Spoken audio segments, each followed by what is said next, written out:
All right. So today I want to talk about cold calling again and this idea of what is the goal of a cold call? It's not supposed to be a trick question, but I think a lot of reps lose sight of what the goal is and their actions don't align with what the goal of a cold call is. They try and do way too much. They think there's so much that needs to be happen on a cold call before getting to that end result, which I'm going to go into in a sec. And you just got to remember the one thing we're trying to do here, and it just makes the process a lot simpler. So I'm going to get into that. But if you haven't taken a moment to pause and think about what this answer is, again, it's not a trick question. What is the goal of a cold call? It is to book a meeting. We are picking up the phone because we picked a target account that we think fits our ideal profile. We picked a target persona within that account, and we want to set a meeting with them. We are selling time essentially. We want them to take 15 to 30 minutes, however long you're asking for, out of their day, out of a future day to meet with us. So that might sound obvious, but the reason I bring this up and have to remind reps, because another way of putting it is what is not the goal of a cold call? It's not to talk in depth about their existing processes, their challenges, their gaps. It's not to ask a lot of probing questions or on a scale of 1 to 10 how much they like their current system or process. I hear that one a lot. And then it's certainly not to talk to them about their company's 10K. It's another one I hear a lot. And the reason is we just caught them out of the blue in the middle of their day working on who knows what. Like they're in a rush. They might be trying to get something done before the morning ends so that they have enough time to do the rest of whatever they got to do in the afternoon and get home on time. They don't want to talk about their 10K or their processes. Like they're not always thinking about how they can improve that stuff. They're just thinking like about getting their job done on a day to day. So I'm not saying anything is wrong with this, but what I'm saying is this is preferable to save for the discovery call when you have agreed upon time set aside and can properly prepare.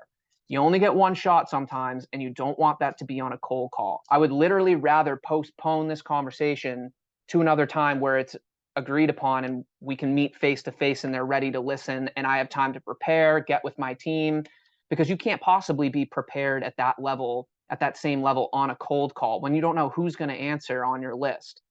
So we don't need to ask so many questions. Just keep the focus on the meeting, which I'm going to talk about here. But here's an analogy I like to use. But picture the person you're calling. They're probably working on a task. It's that scenario I just laid out. They're grinding on some spreadsheet. They're trying to get it done by noon so they have enough time to do their other stuff by the end of by the end of the day. And they're probably very busy. They're picking up a phone number they don't have. They're like, maybe this is important. And it's you. And you start asking them questions about their systems, their company initiatives, strategic priorities, their 10K, et cetera. And they're just like, I don't have time for this. So picture yourself getting called by a Zoom Info rep, because a lot of us are in sales and these Zoom Info people call on salespeople just like us. For those that don't know what Zoom Info is, it's a sales automation tool. Essentially, it helps automate a lot of manual tasks that salespeople typically do, like gathering data about their contacts and their accounts and their companies so that it's all at their fingertips and they can just focus on actually prospecting. So I get calls from these types of companies all the time. And picture yourself, you're busy on your day to day, prepping for a call, you're prospecting, you're in the zone, or you're on a deal review with your manager, you're focused on something, and you get a call, it's a number you don't have, and you're like, oh, maybe it's a customer, maybe it's important. And you pick up and it's a Zoom Info rep.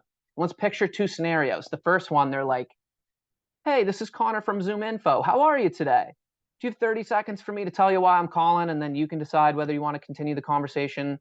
Great. So I wanted to ask a little bit more about your sales automation processes at your company and what you would rate those on a scale of 1 to 10. That's scenario one.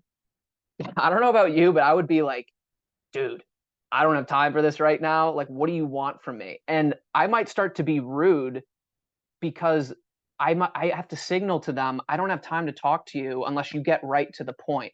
That's the thing. A lot of times when you get people being rude to you on these calls, it's not actually because they're rude. It's just because they're busy. And in reality, you may not realize it, but you're actually the one who might be being rude because you're just assuming they have time to talk to you and answer all these questions. You just called them out of the blue on like the middle of a work day, like, and you're just assuming they have time to answer all your questions. So that's scenario one. Picture scenario two, where that same rep is, hey, this is Connor Murray calling from Zoom Info. How you doing? Good. I'm just reaching out because we'll be supporting your company this year. We focus on helping sales teams automate a lot of the manual tasks they normally have to do on a day-to-day, like gathering contacts and company data, and give that to them so that they can focus more on actually prospecting and doing what they do best. I know I kind of called you out of the blue here, so I'm more just looking to set aside some time this week. Are you free Wednesday or Thursday to get aligned for the year? Now, you might not say yes to either, but I think you would more likely say yes to that second one because they made it easy for you. They told you who you were, the context of their call and why they're relevant to you, and then stated that they want to get aligned going forward. They recognized, hey, I get that you're busy right now, so I'm more looking to have this conversation later. Um, so that's a good exercise. And what I put here is, yeah, it's a good exercise to picture how you personally would respond to your own talk track if you received a call from a Zoom Info rep. So if you ever, we all have those calls where we're like, that one kind of slipped. Like probably should have booked that meeting. What could I have done differently? Picture your same talk track that you used, but if it was you receiving the call from a Zoom Info rep or one of these other sales automation companies, and how you would have responded. You can usually pick out like where you might be going wrong, and it's a good way to sort of reverse engineer your results. But keep that in mind. The purpose is to book a meeting. Keep the focus on your prospecting on time. We're selling time. We want to be brief and get some of their time so we can talk later. And that makes it easier on yourself when it comes to picking up the phone if that's your main focus, rather than feeling like you have to ask a bunch of questions and run a mini discovery call. So that's my cold calling advice for today. Let me know what you think, and I'll see you in the next one. See ya.